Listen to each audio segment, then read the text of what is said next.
There's something different about driving through Michigan's Upper Peninsula after dark. The highways become ribbons of black cutting through endless forest, cell service fades. The nearest porch light might be 10 miles away, and then someone tells you to turn down a lonely gravel road near a tiny place called Paulding. Park here. Face the valley. Wait. Eventually, a tiny light appears. It flickers. It changes color. Sometimes it seems to move toward you. Sometimes it disappears. Thousands of people have watched it. Some swear it's a ghost. Others say it's impossible. Science says it already knows the answer. But does it? Today we're heading deep into Michigan's western Upper Peninsula near the unincorporated town of Paulding, Michigan, to explore one of Midwest's most famous paranormal legends, the Paulding Light.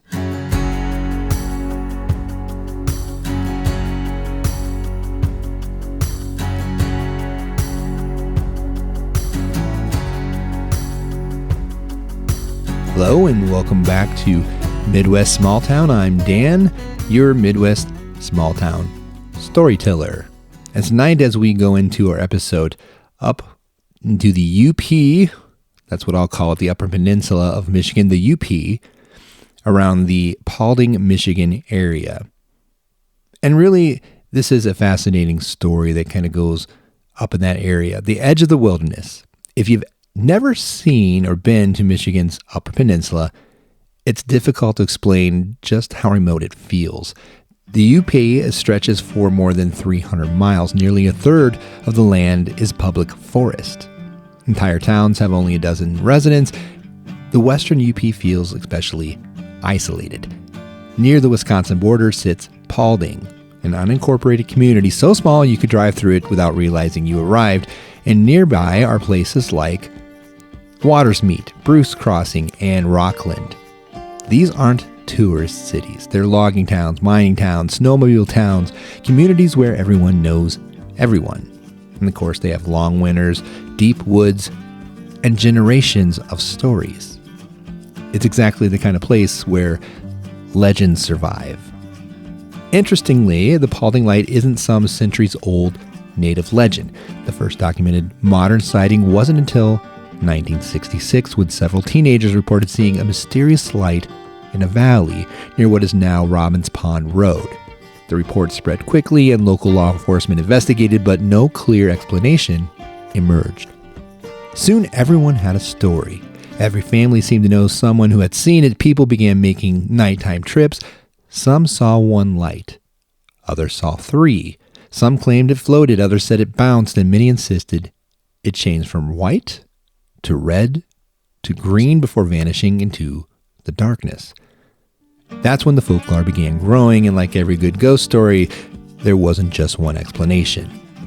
The legend's the most famous story involved a railroad brakeman. According to legend, many years ago, a railroad employee train was racing toward disaster. Rail cars had become stranded on the tracks. A railroad employee grabbed his lantern and desperately waved it to stop the approaching locomotive. He failed. The train struck. The brakeman was killed. Now his ghost continues waving the lantern, night after night, still trying to warn trains that no longer exist. It's a beautiful story. There's only one problem. There were never railroad tracks in that valley. Historians have searched, maps have been checked. The tracks simply weren't there. That didn't stop the legend. Other stories emerged. Some claimed the light belonged to a mail carrier murdered while crossing the swamp. Others said it was the spirit of a Native American searching the woods. One version tells of a grandfather wandering forever with a lantern, looking for a missing grandchild. Each generation added another chapter because that's how folklore works. Facts matter less than stories people want to tell. If you visit today, you'll drive down Robbins Pond Road to his designated viewing area, and as darkness settles, people gather. Families, ghost hunters, curious tourists, college students. Someone always jokes, "Watch, nothing's gonna happen tonight." Then someone points. There, a tiny white light appears. Then another. And if you don't know what you're looking at, It feels impossible. The light seems suspended over the valley, not on the ground, not in the sky, just floating. Television crews came. Paranormal investigators came. Shows like Unsolved Mysteries and Ripley's Believe It or Not featured the phenomena, helping cement its reputation as one of America's classic ghost lights. And for decades, nobody could explain it. Then came Michigan Tech University. In 2010, a student team from the Society of Photo-Optical Instrumentation Engineers decided to investigate. Instead of asking, could this be paranormal, they asked, what exactly are we seeing? They brought telescopes, spectrographs, GPS equipment, maps, atmospheric data. What they discovered surprised almost everyone. Looking through a telescope, they could actually make out cars, headlights, brake lights, even road signs. The mysterious light matched traffic traveling on a section of U.S. Highway 45 about 4.5 to 5 miles away. Under the right atmospheric conditions, especially temperatures inversions, the distant headlights were refracted and distorted, making them appear to hover, change brightness, and even shift colors.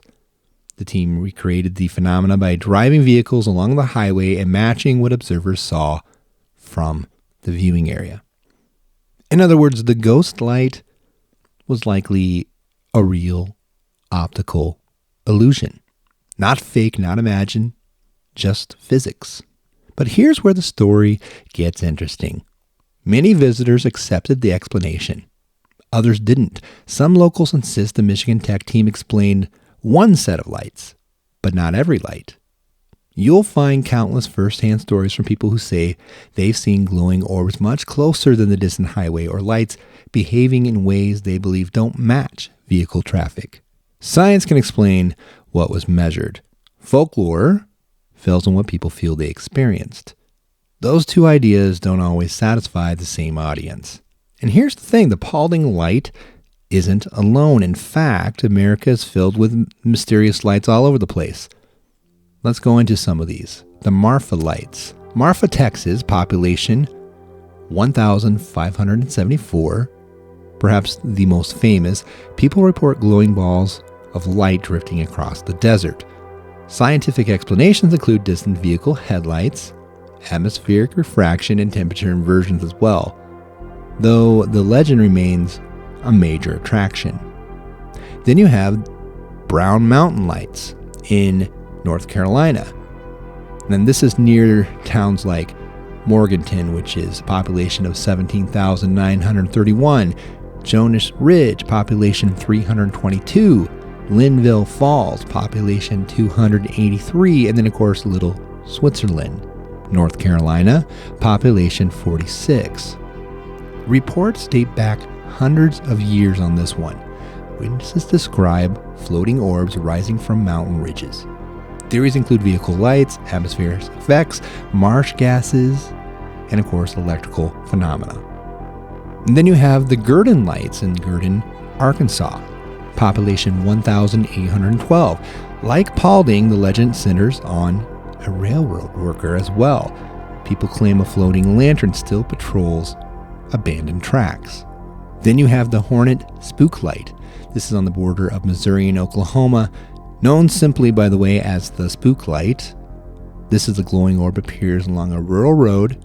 Scientists have proposed distant headlights as well with this one, while others remain convinced that it's something much stranger. Then you have the Saratoga Lights in Texas, near Saratoga, Texas, population 220. Another ghost lantern. Another railroad story. Another mysterious glow. Sound familiar? It turns out many ghost light legends develop around railroads, lanterns, lonely roads, and isolated communities. Why do we love ghost lights? There's something uniquely human about lights in the darkness. Before electricity, a light usually meant another person, safety, or basically home. So when people saw unexplained lights, they naturally imagined someone carrying them. Even when science explains many of these lights, the stories rarely disappear. Sometimes the legends serve cultural purposes beyond explaining physical events. They connect communities to place, to history, and most importantly, they connect people to one another. And maybe that's the real mystery of the Paulding Light up by Paulding, Michigan. Not whether it's paranormal, but why generations continue making the drive. Standing quietly beside strangers, watching the darkness, just hoping that tonight they'll see something impossible. Because whether it's a ghost, a trick of the atmosphere, or simply distant headlights bending through layers of cool Upper Peninsula air, for a few minutes, everyone is looking into the same darkness, wondering, just wondering. And maybe that's enough. If you've ever visited the Paulding Light or another mysterious light in your hometown, I want to hear your story. Sometimes the best Midwest stories aren't about proving a legend true or false. They're about the people who keep showing up year after year because a little mystery is worth preserving. Until next time, this episode was written, recorded, and produced by me, myself, and I. I'm Dan, your host and Midwest's small town storyteller. And this is Midwest Small Town.